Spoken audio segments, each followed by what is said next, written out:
Non, tu dis au revoir à la caméra. Voilà, au revoir à la caméra. Et on s'en va. Voilà, sur les genoux. Et tu... Voilà, stop. Tu arrêtes, tu bouges plus. Non, tu penses même pas à manger le câble.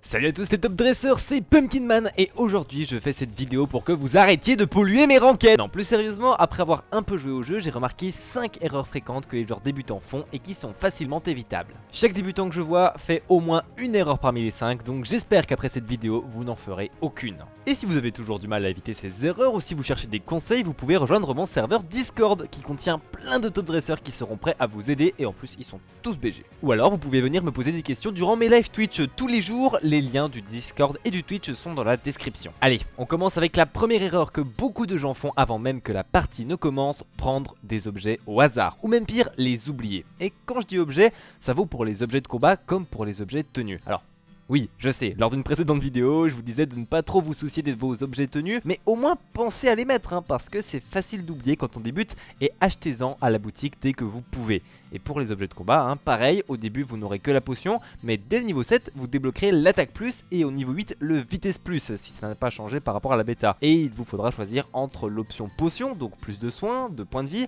l'option attaque plus, donc plus de puissance, et l'option vitesse plus pour plus de mobilité. Selon votre Pokémon, ça va être important soit de renforcer son point fort, soit de compenser son point faible. On passe dans le jeu cette fois-ci pour la deuxième erreur, être 3 sur une voie. Et oui, je vous assure, il n'y a rien de plus agaçant que de voir votre jungler vous voler vos capes humains en début de partie ou de vous retrouver seul sur votre voie en voyant 3 de vos alliés occuper la voie opposée. Pour commencer, comme je viens de le dire, en fait, s'il y a 3 Pokémon sur une voie, ça peut vouloir dire deux choses. Soit votre jungler occupe une voie et ne s'occupe pas de sa jungle, donc vous avez une voie à 2 Pokémon et une voie à 3, soit un Pokémon décide de changer de voie et on a donc une voie à 3 Pokémon et une voie à 1 Pokémon. En se disant que tout ça c'est au début de partie, je précise. Si c'est votre jungler qui délaisse sa jungle, c'est très mauvais. Ça peut sembler bien puisqu'avec une voie à 3 Pokémon et l'autre à 2, vous semblez prendre l'ascendant avec du 2-2 adverse, mais pas du tout en fait. L'expérience que vous pouvez acquérir sur une voie, elle est divisée en 3, ce qui fait que vous allez monter en niveau moins rapidement.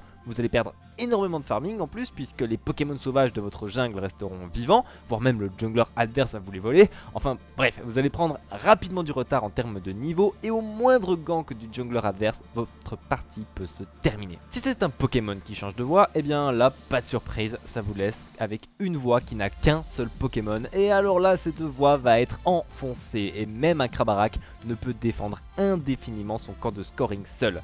Sans compter qu'en plus, seul, vous prenez trop de pression pour farmer. Vous allez juste camper sous votre camp de scoring, attendant la mort. Peut-être que la voie à 3 va réussir à compenser, mais il est plus rapide d'enfoncer une voie en 2 contre 1 qu'en 3 contre 2, puisqu'à 2, vous pouvez vraiment vous défendre longtemps et profiter du soin donné par votre camp de scoring. Donc vos adversaires auront l'avantage dans tous les cas. Même votre jungler ne pourra rien faire si vous êtes seul. Donc par pitié, lorsque vous débutez, respectez bien cette répartition. 2 Pokémon sur la voie du haut, 2 Pokémon sur la voie du bas et 1 Pokémon dans la jungle. Troisième erreur à éviter, engager un combat sans réfléchir. Et oui, ça peut sembler évident, mais vous ne devez pas chercher à vous battre constamment contre vos adversaires. Réfléchissez bien avant de débuter un combat et pour vous aider à savoir si vous devez aller au front et vous battre, il y a plusieurs paramètres à prendre en compte. Le premier, c'est le plus évident, regardez le niveau de votre adversaire. Dans Pokémon Unite, il n'y a pas de système d'objets à acheter dans la partie, contrairement à d'autres MOBA. Le niveau d'un Pokémon est donc le déterminant principal de sa puissance. Si vous n'avez ne serait-ce qu'un seul niveau de retard, respectez votre adversaire et soyez prudent. Deuxième paramètre à prendre en compte, votre capacité Unite est-elle prête? Est-ce que vous avez vos 2 attaques primaires prêtes à être lancées? Sinon, vous voulez temporiser. Il y a beaucoup d'autres paramètres plus avancés à prendre en compte, mais je vais terminer avec un troisième paramètre qui va me permettre de faire la transition avec la quatrième erreur, ne pas regarder sa mini-carte. Et oui, avant d'engager un combat, regardez votre mini-carte est très important pour connaître la position de vos alliés et surtout de vos adversaires. Votre partenaire sur votre voie est-il présent? Votre jungler est-il dans les environs, prêt à vous aider avec un gank? Et surtout, où sont vos adversaires? Si vous êtes sur la voie du bas avec un adversaire en face de vous et que vous voyez sur la carte que les 4 autres Pokémon adverses sont sur la voie du haut, vous avez la garantie que l'adversaire est seul, qu'il ne recevra pas de soutien et vous devriez donc ainsi engager le combat. C'est un exemple probant de combat remporté en regardant la mini-carte. A l'inverse, si vous ne voyez aucun Pokémon adverse sur la voie du haut, soyez prudent, il se prépare peut-être à vous piéger sur votre voie. Regarder sa mini-carte est important dans beaucoup d'autres situations parce que ça vous permet d'anticiper les déplacements et le positionnement des adversaires.